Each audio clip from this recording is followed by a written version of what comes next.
नमस्कार, कैसे हैं आप सभी लोग। संभवतः अच्छे होंगे। आप लोगों की पढ़ाई लिखाई अच्छी चल रही होगी और मैं हरिओम आप सभी का हरिओम सर जीएस में स्वागत करता हूं। संभवतः सभी लोगों ने चैनल सब्सक्राइब कर लिया होगा, नहीं किया तो आप लोग कर लीजिए। और हम लोग क्या पढ़ रहे थे? मानसून। आज हम लोग पढ़ेंगे मानसून का निवर्तन। क्या पढ़ेंगे? मानसून का निवर्तन या लौटता हुआ मानसून। आज हम लोग पढ़ेंगे मानसून का निवर्तन या लौटता हुआ मानसून।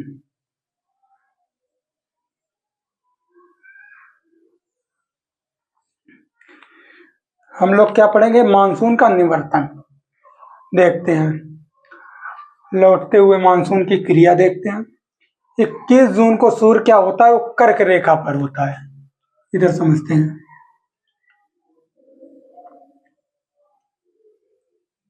21 जून को सूर्य कर्क रेखा पर होता है और 22 जून को सूर्य क्या होने लगता है? दक्षिणायन। 22 जून को सूर्य क्या होने लगता है? नीचे खसकने लगता है या दक्षिण की ओर खसकने लगता है। और 23 सितंबर को सूर्य मकर रेखा पर पहुंच जाता है। 23 सितंबर को सूर्य मकर रेखा पर पहुंच जाता है। ये हमने आपको पिछली क्लासों में बता दिया है। आगे देखिए, सूर्य का हम क्या पढ़ा रहे हैं? मानसून का निवर्तन। हमने क्या बताया? 21 जून को सूर्य कर्क रेखा पर होता है और 22 सितंबर को सूर्य मकर रेखा पर होता है। पॉइंट लिख लीजिए, उसके बाद हम समझाते चलते हैं और साथ में लिखाते चलते हैं। 21 जून को सूर्य कर्क रेखा पर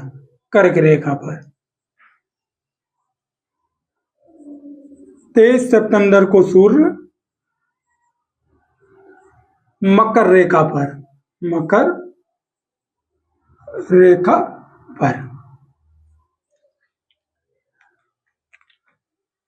आगे देखिए, जब सूर्य 22 जुलाई के बाद नीचे खसकता है तो उसके साथ साथ आईटीसी जोन भी नीचे खसकने लगता है। हमने बताया था जो आईटीसी जोन होता है वो सूर्य का अनुसरण करता है।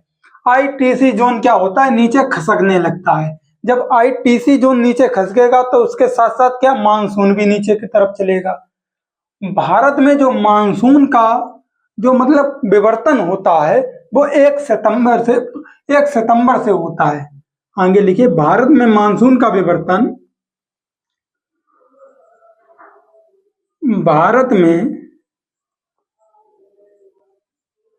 मानसून का निवर्तन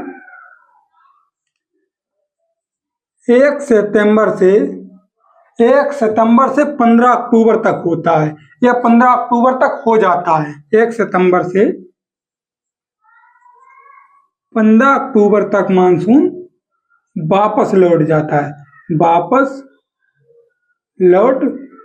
है। आज केवल पॉइंट है। आपको आज के ओनली पॉइंट लिखना है। 1 सितंबर को जो मानसून होता है वो सबसे पहले कहां से वापस होता है? राजस्थान से। 1 सितंबर को जो मानसून होता है वो सबसे पहले राजस्थान से वापस होता है और सबसे बाद कहां पहुंचता है? मानसून राजस्थान में ही सबसे बाद पहुंचता है, सबसे पहले वापस होता है। इसलिए राजस्थान में जो वर्षा होती है वो बहुत कम हो पाती है, इसलिए ये सूखाग्रस्त क्षेत्र रह जाता है राजस्थान। आप लोगों को पिछली क्लास में हमने ये समझा दिया था। अगला पॉइंट लिखिए, 1 सितंबर को मानसून राजस्थान से वापस होता है या सबसे पहले मानसून राजस्थान से वापस होता है। सबसे पहले मानसून राजस्थान से वापस होता है। हमने क्या बताया?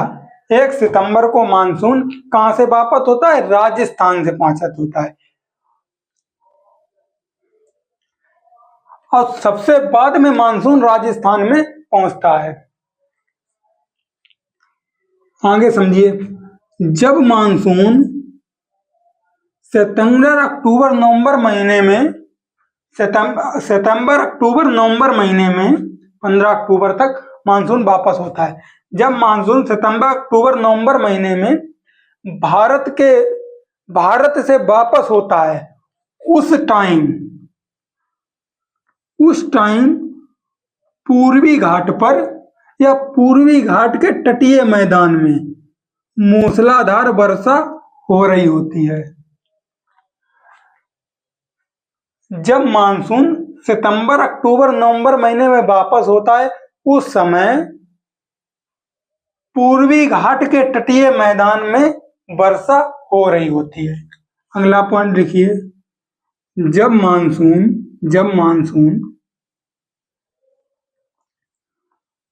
अक्टूबर नवंबर महीने में वापस होता, तब पूर्वी घाट में मूसलाधार वर्षा होती। आप लोग इतने पॉइंट ले लीजिए, इसके बाद आगे चलते हैं।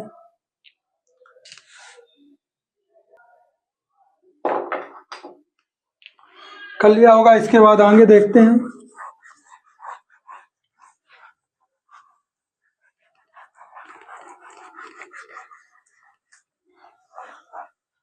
हमने क्या बताया, इन्हीं महीनों में पूर्वी घाट पर क्या होती है, वर्षा होती है।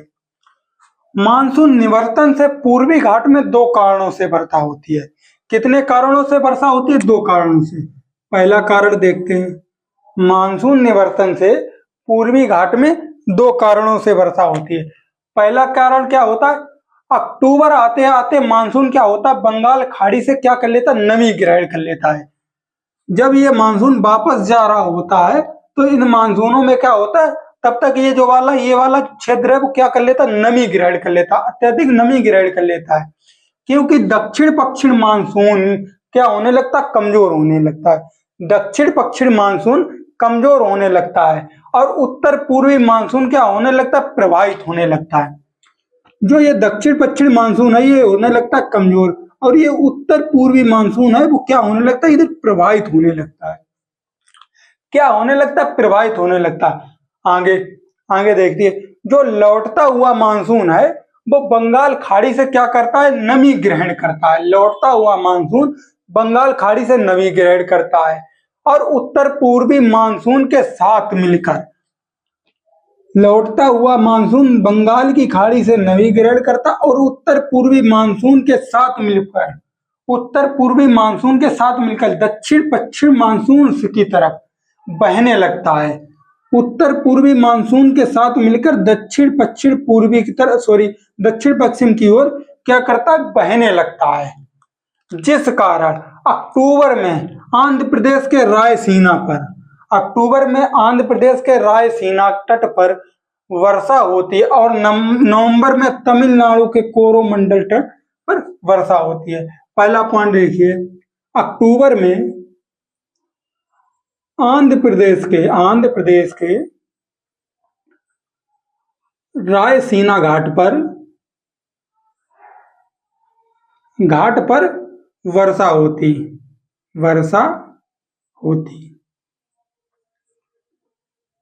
और नवंबर में कोरोमंडल तट पर वर्षा होती। तमिलनाडु के कोरोमंडल तट पर वर्षा होती। आगे देखिए, एक कारण आप लोगों को समझ आ गया होगा। हमने क्या बताया था, जो दक्षिण पूर्वी मानसून होता है वो कमजोर होने लगता है। ये मानसून क्या करता है, उसके दक्षिण पूर्वी मानसून के साथ मिलकर दक्षिण की ओर बहने लगता है, क्योंकि ये बंगाल की खाड़ी जो है वो नमी ग्रहण कर लेती है, जिस कारण यहाँ पर वर्षा होती है। दूसरा पॉइंट लिखते हैं, अक्टूबर के महीने में आते आते बंगाल की खाड़ी क्या करती है, अत्यधिक नमी ग्रहण करती है, जिससे क्या होता है, बंगाल की खाड़ी में उष्णकटिबंधीय चक्रवात के लिए अनुकूल स्थिति पैदा हो जाती है। जब ये नमी ग्रहण करती है तो यहाँ उष्ण कटिबंधीय चक्रवात के मतलब जो स्थिति होती है वो अनुकूल पैदा हो जाती है। आगे आगे लिखिए, बंगाल की खाड़ी में अक्टूबर नवंबर में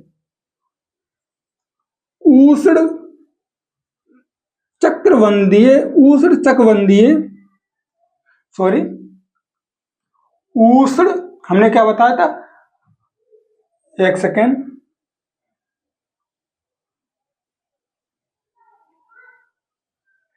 उष्ण कटिबंधीय, सॉरी भूल गए थे नाम, उष्ण कटिबंधीय चक्रवात बनने लगते हैं।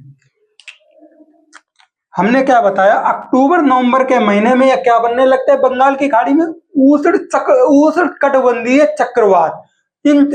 और ये चक्रवात क्या करते हैं, पश्चिम से पूर्व की ओर चलने लगते हैं। ये चक्रवात पश्चिम से पूर्व की ओर चलने लगते हैं। ये चक्रवात पूर्व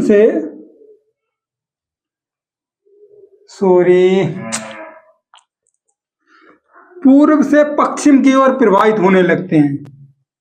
पूर्व से पश्चिम की ओर प्रवाहित होने लगते हैं। ये चक्रवात क्या कहते हैं, पश्चिम से पूर्व की ओर क्या होने लगते हैं, प्रवाहित होने लगते हैं। पूर्व से पश्चिम की ओर प्रवाहित होने लगते हैं, जिस कारण भारत के पूर्वी घाट में क्या होती है, वर्षा होती। आगे एक दो पॉइंट और लिखने को है, आप लोग लिख लीजिए।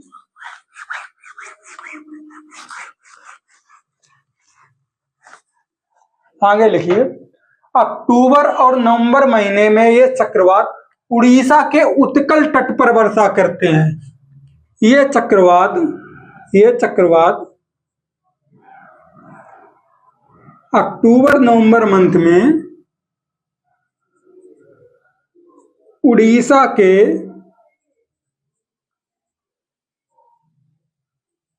उत्कल मैदान में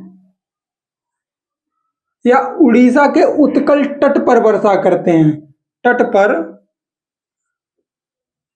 वर्षा करते हैं, उड़ीसा के उत्कल तट पर वर्षा करते हैं। दूसरी बात आगे देखिए, ये आंध्र प्रदेश के रायसीना तट पर वर्षा करते हैं। कामा आंध्र प्रदेश के रायसीना तट पर वर्षा करते हैं। एक और पॉइंट लिखिए, ये तमिलनाडु के कोरोमंडल तट पर वर्षा करते हैं। तमिलनाडु के कोरोमंडल तट पर वर्षा करते हैं।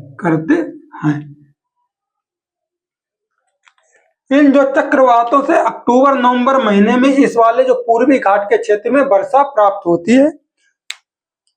तो इसमें एक क्लास और आपकी बची हुई है, इसके बाद ये जो मानसून चैप्टर होता है फिनिश, और हम लोग कल इसे फिनिश कर देंगे। उसके बाद आगे कोई दूसरा चैप्टर कृषि या खनिज देखते हैं, स्टार्ट करते हैं। और आपको निवर्तन समझ में आ गया होगा। धन्यवाद। चैनल को सब्सक्राइब कर लीजिए, दोस्तों का शेयर कर दीजिए।